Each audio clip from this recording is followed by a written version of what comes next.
நண்பா அனைவருக்கும் வணக்கம்.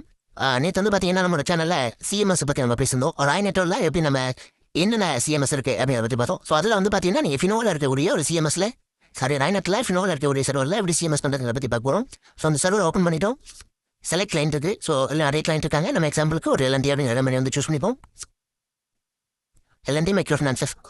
ஸோ அதை கிளிக் பண்ணிவிட்டு எம்சி கோடு கேட்டுருக்காங்க. எம்சி கோடு வந்து பிராஞ்சில் கேட்டால் சொல்லுவாங்க. நீ எந்த பிரான்ச்சு கிடைக்க போகிறீங்களோ அந்த பிரான்ச்சோட எம்சி கோடு வந்து சரிங்களா. ஸோ இது வந்து பார்த்தீங்கன்னா அஷிஷல் வந்து ஃபினோட சர்வர் தான். ஸோ இல்லை பில்லு போட்டாலும் ஃபினோட பில்லு தான் வரும் சரிங்களா. நீங்கள் பிரான்ச்சில் வந்து ஆத்தரைஸ் பண்ணுறதையும் வந்து பார்த்தீங்கன்னா ஃபினோ வந்து ஆத்தரைஸ் பண்ணுவாங்க.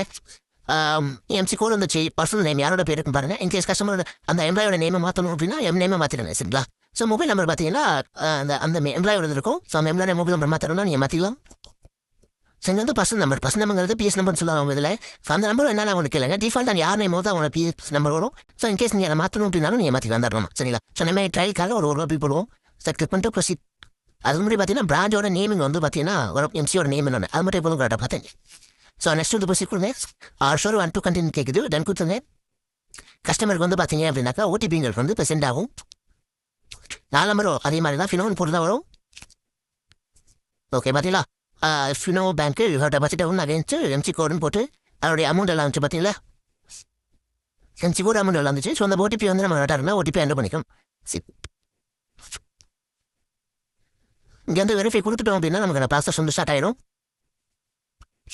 வந்து பார்த்தீங்கன்னா சிஎம்எஸோட ட்ரான்சாக்ஷன் லிஸ்ட் வந்து வந்துருச்சு. ஸோ ரன் கொடுத்துங்க. இங்கே ரன் கொடுத்துட்டு இங்கே போய் ட்ரான்சாக்ஷன் லிஸ்ட் இருக்கு இல்லையா அதை கிளிக் பண்ணிங்கன்னா உங்கள் ஸ்டேட்டஸ் வந்து சக்ஸஸ் வந்துடும். ஸோ இந்த இதை வந்து நீங்கள் ஜஸ்ட் ஷேர் பண்ணீங்கன்னாக்கா ஷேர் ஆகிடும் சரிங்களா. ஸோ யாருக்கு நீங்கள் அனுப்பணுமோ அவங்களுக்கு வந்து ஜஸ்ட் ஒரு ஷேர் கொடுத்தீங்க அப்படின்னாக்கா இந்த பில் வந்து ஷேர் ஆகிடும். ஸோ இந்த பில்லை தான் வந்து ஆதரைஸ் பண்ணும்போது ஃபினோன் போட்டு ஷேர் பண்ணிடுவார். இந்த ஸ்டேட்டஸில் பார்த்தீங்கன்னா சக்ஸஸ் வந்துச்சு. சிஎஸ்பியோட நேம் என்ன ஒரு சிஎஸ்பி கோட் வந்துச்சு. ட்ரான்சாக்ஷன் ஐடி வந்துச்சு. சர்வீஸ் ப்ரொவைடரோட நேம் என்ன வந்துச்சு. ஃபினோ எக்ஸ்பிரஷன் வந்துச்சு இல்லையா. ஸோ டேட் வந்துச்சு. அமௌண்ட் எவ்வளோ வந்துச்சு. ஸோ என்ன கம்பெனி பில்லிங் பண்ணணும் வந்துச்சு. எல்லாமே பார்த்தீங்கன்னா இல்லை வந்துடும். யார் பேரில் பில் போட்டோம். ஸோ எல்லாமே வந்துடும். ஸோ இதை யூஸ் பண்ணி அவங்க வந்து அந்த பிராண்டோட கேஷ் வந்து ஆத்தரைஸ் பண்ணி ஃபினிஷ் பண்ணிக்கலாம் சரிங்களா. ஸோ இது போல தான் வந்து பார்த்தீங்கன்னா ஃபினோவில் ஐநெட்டில் ஃபினோவில் இருக்க சர்வரில் வந்து சிஎம்எஸ்ல வந்து பண்ணுவோம். ஸோ அதே போல் லிஜர் லிஸ்ட்டில் போனோம் அப்படின்னாக்கா ஸோ அதுக்கான கமிஷன்ஸ் எவ்வளோ அப்படிங்கிறதுல வந்து பார்த்தீங்கன்னா நமக்கு வந்து சொல்லிவிடும் சரிங்களா. எவ்வளோ கிரெடிட் ஆச்சு எவ்வளோ டெபிட் ஆச்சு அது கமிஷன் எவ்வளோ கிரெடிட் ஆச்சு எல்லாமே வந்துடும். ஸோ உங்களுக்கு சிஎம்எஸ் கைடி தேவை அப்படிங்கிறவங்க எங்களை நடிட் பண்ணுங்க. ஸோ இதுலேயே வந்து பார்த்தீங்கன்னா மற்ற சர்வீஸும் இருக்குது.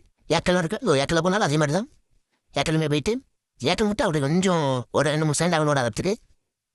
ஸோ இதில் வந்துட்டு உங்களுக்கு என்ன கமெண்ட் தேவையாக ஆச்சுன்னா வந்துடும். ஸோ இதில் வந்து பார்த்தீங்கன்னா எம்ப்ளாய் கோட் அந்த பிஎஸ் நம்பர்னு பார்த்தோம் இல்லையா. ஸோ அந்த நம்பர் கூட மறுப்போம். இதை போட்டோம்னா அவங்களுடைய கம்பெனி நேம் எல்லா டீட்டெயில்ஸ் ஆஷிஷல் வந்துடும்.